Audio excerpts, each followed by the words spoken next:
Assalamualaikum warahmatullahi wabarakatuh. Selamat sore, kakak-kakak. Selamat sore. Perkenalkan, saya di sini menjadi pembimbing konseling kelompok hari ini. Mau bertanya kepada kakak-kakak, apakah sudah mengikuti konseling kelompok sebelumnya? Oh, belum pernah, Kak. Kalau saya. Karena belum, bagaimana kakak yang siapa namanya tuh? Kak Rizal ya? Iya Kak, saya Kak Rizal.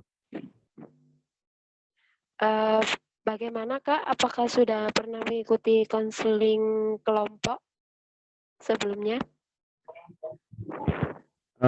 Sudah ya, sudah pernah. Oh, sudah pernah ya. Kalau menurut Kak Rizal tuh konseling kelompok tuh yang kayak gimana ya Kak?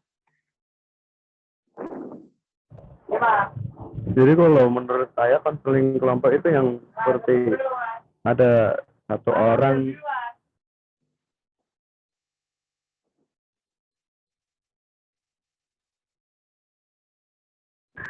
Kayak menurut saya konseling kelompok itu yang salah satu orang itu menjadi konselor, ada konselornya, terus yang dua Ya. orang itu mau menyampaikan masalahnya, terus ada yang nanggepin juga, seperti itu Kak. Oh gitu ya. Jadi saya akan memperjelas ya bagaimana konseling kelompok itu. Jadi gini, konseling kelompok adalah bentuk layanan atau bantuan oleh seorang konselor kepada individu yang membutuhkan untuk menyelesaikan masalah yang sedang dihadapi, yang dilaksanakan dalam situasi kelompok dengan melibatkan fungsi saling mempercayai, saling pengertian, saling menerima, dan saling mendukung satu sama lain. Baik, di sini saya sebagai pembimbing kelompoknya dan kalian sebagai anggota, dan saya akan mempersilahkan siapa dulu yang berbicara. Berbicara mengenai permasalahannya. Apakah kalian sudah siap? Siap Kak.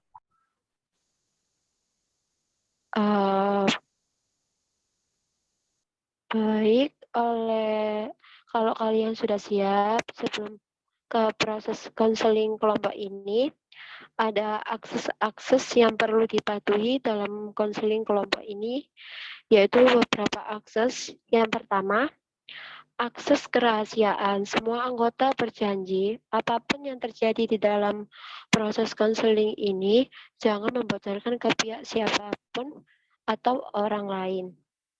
Yang kedua, ada akses keterbukaan. Dalam hal ini, semua anggota kelompok terbuka dalam menyampaikan permasalahannya.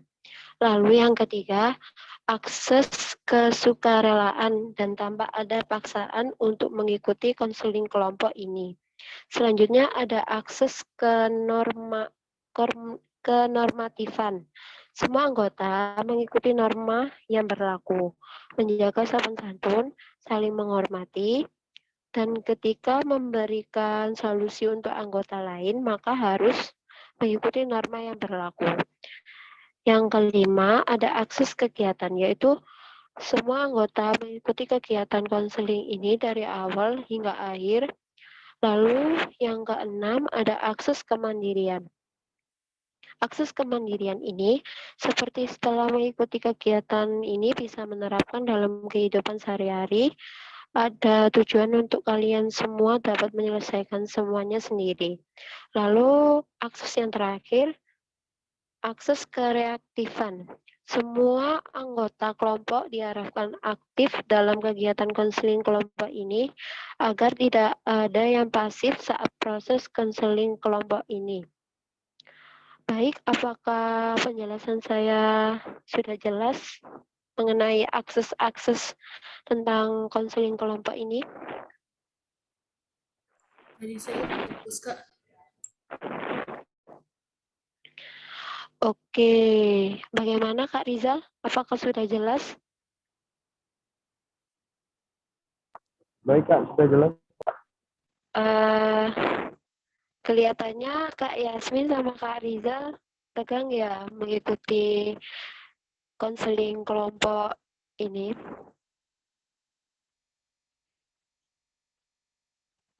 Ya lumayan Kak. Kalau gitu saya ada permainan yang bisa merilekskan Kak Yasmin dan Kak Rizal. Apakah setuju? Setuju. Oke, saya ada permainan. Konsentrasi ya Kak Yasmin dan Kak Rizal.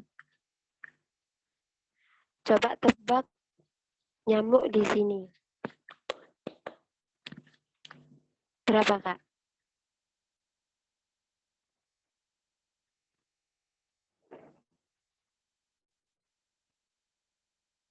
Hmm, Eh, mungkin 3.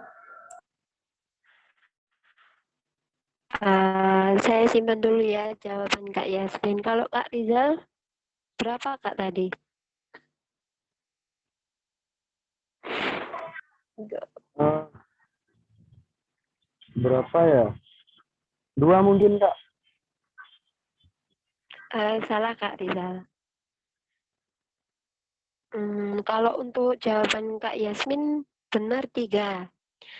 Kalau boleh tahu Kak Yasmin, jawab 3. Jawab 3 itu kenapa ya?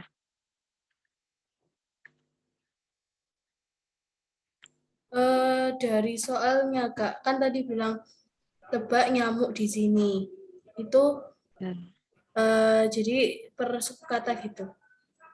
Gitu sih. Uh, Oke, benar Kak Yasmin. Kalau gitu kita sekarang mulai saja ya konseling hari ini. Oke, selanjutnya teman-teman bisa mulai bercerita tentang permasalahannya. Jadi siapa dulu yang terlebih dahulu bercerita?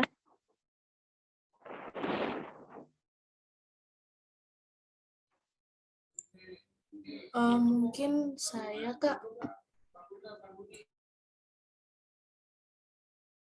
Oh iya, boleh Kak. Silakan. Permasalahan saya itu karena saya sekarang suka gampangin tugas kuliah karena kan sekarang sudah semester 6 dan itu tuh banyak tugas praktek gitu kayak ke sekolah. Nah, yang saya pentingin itu tugas prakteknya. Kalau tugas yang nggak praktek itu saya nggak terlalu pentingin Kak. Gitu. Jadi seringkali tuh banyak tugas-tugas yang kayak mepet-mepet gitu ngerjainnya.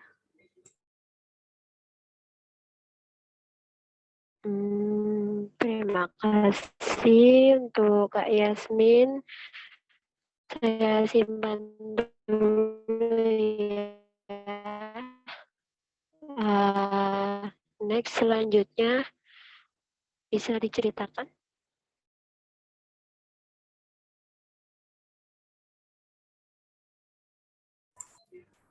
Iya Kak, seperti itu ceritanya. Jadi saya suka menunda-nunda tugas yang menurut saya itu saya gampangin, yaitu tugas yang seperti nggak praktek itu. Jadi tugasnya biasa-biasa itu saya gampangin gitu. Jadi saya kadang itu kayak ada rasa khawatir juga waktu saya mepet ngerjainnya gitu, apalagi kayak tugas kelompok gitu kan.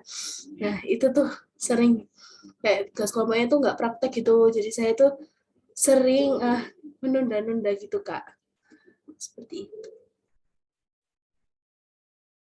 Oh, jadi gitu ya. Kalau saya simpan dulu ya Kak, ceritanya Kak Yasmin. Sekarang Kak Riza boleh boleh bercerita tentang permasalahannya Kak Riza.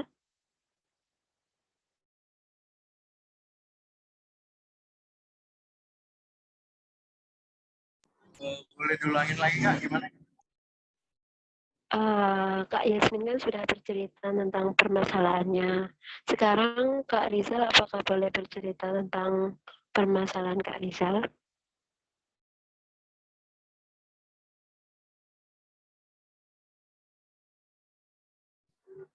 Cerita permasalahan saya sekarang ya. Iya, Kak.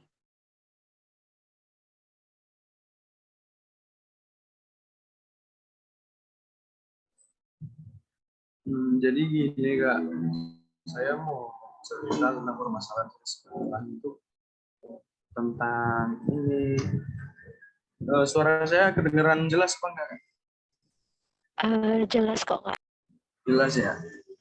Jadi saya mau cerita permasalahan saya sekarang ini itu tentang ini Kak. Saya bingung buat ngebagi antara jam kuliah sama jam kerja Kak. Jadi sering tabrakan kayak gitu Kak. Jadi makanya saya bingung ngaturnya itu gimana gitu. Oke. Jadi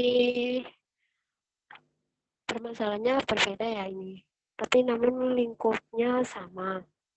Kalau begitu menurut kakak-kakak nih, permasalahan siapa ya yang bisa diselesaikan terlebih dahulu? Mungkin boleh dari Kak Yasmin dulu. Kak Yasmin, bagaimana? Apakah boleh bercerita secara jelas dan lengkap mengenai permasalahannya? Boleh Kak. Baik, Kak Yasmin silakan bercerita ya dengan sejujur-jujurnya. Saya ulangi lagi ya Kak ceritanya. Jadi saya itu sekarang ini tuh sedang kayak mengalami stres mengenai tugas. Apalagi saya sekarang sudah semester 6 dan tugasnya itu banyak yang praktek. Sekitar ada 2 gitu. Nah, namun meskipun cuma 2, itu tugasnya tuh bisa kayak berhari-hari gitu Kak. Jadi seringkali dari tugas praktek itu saya sepelekan tugas yang nggak praktek. Jadi saya gampangin itu tugas yang nggak praktek itu. Tapi sebenarnya tugas yang nggak praktek itu sebenarnya juga ribet Kak. Jadi ya saya tuh sering kali kayak apa ya? Kayak kurang bisa mengontrol waktu gitu. Jadi mepet-mepet ngerjainnya. Seperti itu.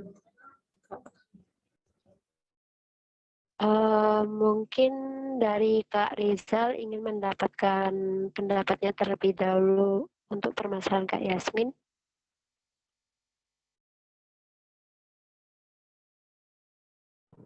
Mungkin bisa dilanjut dulu Kak ceritanya. Nanti pendapatnya saya terakhir aja. Mau dengerin dulu. Oke. Kak Yasmin Gimana? bisa, Bisa boleh. dilanjut dulu. Bagaimana Kak Yasmin?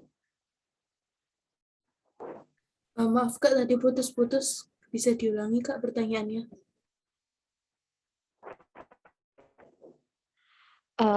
Boleh, katanya Kak Rizal, boleh diceritakan lagi, kayak itu apa, lengkapnya gitu loh Kak. Mungkin, iya. Iya, jadi itu kan saya gampangin ya Kak, dan suka mepet-mepet akhirnya. Jadi saya tuh sering merasa kayak malas kerjain jadinya. Jadi tapi ya takut juga kalau nggak kerjain nanti berpengaruh kan sama IPK terus ya gitu Kak. Jadi takut aja. Terus nanti kayak juga saya tuh stres juga kalau misalnya tugas yang nggak praktikum itu karena saat kuliah itu saya juga sering nggak dengerin karena kan saya ada tugas tugas yang praktek kan, yang nggak praktikum itu jadi saya tuh abaikan karena yang nggak praktikum itu waktunya kuliah itu saya buat untuk ke sekolah buat praktek. Jadi kadang kurang paham sama tugasnya kayak gitu. Ya, gitu. Terus pulang dari praktek itu kadang tuh saya tuh capek banget karena kan sekolah yang saya ambil itu daerahnya itu kayak daerah Surabaya Timur gitu, jadi jauh banget dari rumah saya. Gitu, Kak. Jadi itu pulang dari praktek saya tuh selalu kayak kelelahan gitu, terus tidurnya tuh akhirnya molor gitu, Kak. Dan ngerjainnya jadinya juga mepet, sering kecapean. Kak Yasmin, boleh tanya nggak saya? Boleh, Kak. Eh, Gimana sih rasanya Kak Yasmin mengalami masa sulit tersebut? Apakah masalahnya itu kayak berat banget? Apa kayak kurang membagi waktu gitu? Seperti permasalahan Kak Rizal. Yang ditanyakan tadi cara menangani ya, Kak. Oh, bukan Kak Yasmin. Ya, saya tanyakan itu rasanya ketika mengalami masalah yang dihadapi. Bagaimana? Apakah sangat sulit untuk membagi waktu? Apa bagaimana? Iya, Kak, yang saya rasakan itu mungkin ya seperti kayak stres itu ya. Jadi tapi nggak tahu lagi sih stres atau enggak. Terus saya tuh kadang tuh panik gitu. Kayak misalnya deadline-nya tuh tanggal berapa gitu, saya baru ngerjain kayak 2 hari sebelumnya gitu. Jadi saya tuh sedikit panik gitu. Gitu, Kak. Oh, jadi gitu ya, Kak Yasmin. Eh, apakah ada latar belakang yang mempengaruhi permasalahan yang dialami Kak Yasmin? Eh, Latar belakang yang saya permasalahan yang saya alami ya itu tadi, Kak, yang masalah tugas praktek itu. Jadi menurut saya itu tugasnya itu sangat menguras waktu kuliah saya gitu. Jadi saya tuh sudah lelah di jalan untuk berangkat ke sana terus balik lagi ke rumah, itu yang bikin saya lelah. Akhirnya saya menunda tugas saya sampai mepet-mepet gitu. Mungkin Kak Riza bisa menyampaikan pendapatnya terlebih dahulu mengenai permasalahan Kak Yasmin. Nah, kalau pendapat saya sih gini ya, mungkin boleh dipakai, boleh enggak sama Kak Yasmin. Jadi gini, daripada Kak Yasmin menunda-nunda tugasnya kan, mending kalau serasa istirahatnya udah cukup gitu, bisa aja sambil istirahat juga nyalain laptop sambil nyicil sedikit-sedikit tugasnya. Yang penting kan ntar jadi tugasnya kan bisa selesai, jadi gitu dikerjain sedikit-sedikit dulu. Ntar kalau nggak mau ngerjain tugasnya lagi, bisalah istirahat lagi sebentar, cari mood, baru dilanjut lagi. Mungkin itu sih kalau saran dari saya. Daripada tugasnya tertunda, terus ngumpulinnya mepet-mepet deadline, tambah panik kan nanti kitanya. Bagaimana Kak Yasmin? Apakah bisa diterima pendapatnya Kak Rizal? Terima kasih Kak Rijal atas sarannya. Sudah bisa saya terima. Mungkin saya akan memperbaiki waktu saya dan mengurangi istirahat saya. Sejauh ini Kak Yasmin pernah nggak melakukan tindakan seperti menyelesaikan masalah tersebut? Sebenarnya sih saya sering kayak mencoba-coba gitu kayak mengurangi istirahat saya. Itu cuma berjalan 3 harian. Setelah itu balik lagi. Tapi mungkin saya bisa coba istiqomah lagi selama seminggu misalnya gitu. Nanti mungkin bisa berlanjut. Oh, jadi gitu ya. Mungkin buat Kak Rizal, apakah ada usulan untuk Kak Yasmin?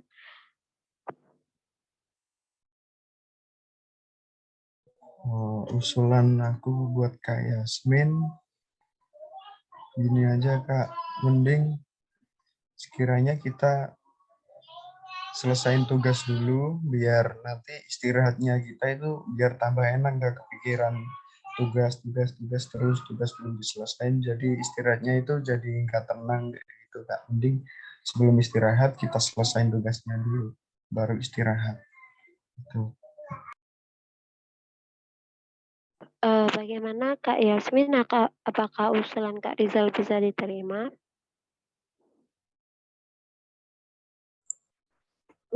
Sudah diterima, Kak. Terima kasih. Baik, karena sudah melewati batas waktu konseling kelompok hari ini, bagaimana kalau Kak Rizal, permasalahan Kak Rizal bisa kita selesaikan di hari selanjutnya, di jadwal selanjutnya konseling kelompok. Bagaimana Kak Rizal?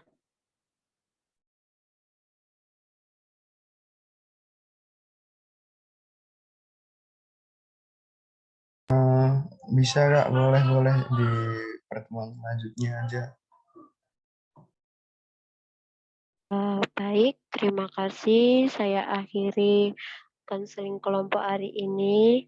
Maaf bila kata-kata saya yang kurang berkenan ke Kak Yasmin dan Kak Rizal. Mohon maaf yang sebesar-besarnya. Terima kasih juga buat Kak Yasmin dan Kak Rizal sudah mau menyempatkan waktu untuk mengikuti sesi konseling kelompok hari ini. Baik, wassalamualaikum warahmatullahi wabarakatuh. Waalaikumsalam warahmatullahi wabarakatuh. Terima kasih, Kak. Sama-sama.